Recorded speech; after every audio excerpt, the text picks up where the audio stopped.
Ay, New York. Si may gusto ng bra. Oh, mga walang bra yan. Mga chicks na walang bra. O, diba? Binibenta ko to. Ano lang, mga 10.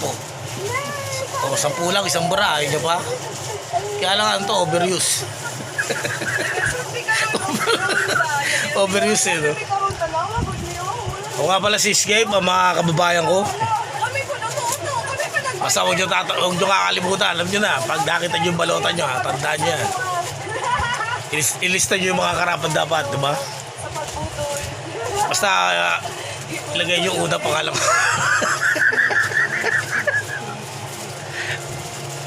Baka makaswan tayo, wag na.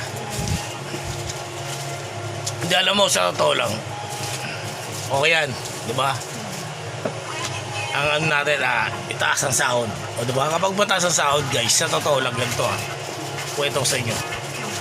Lahat ng mga bagay na hindi nyo nakakamit, makakamit nyo talaga eh. Kaya ang tunay. O diba?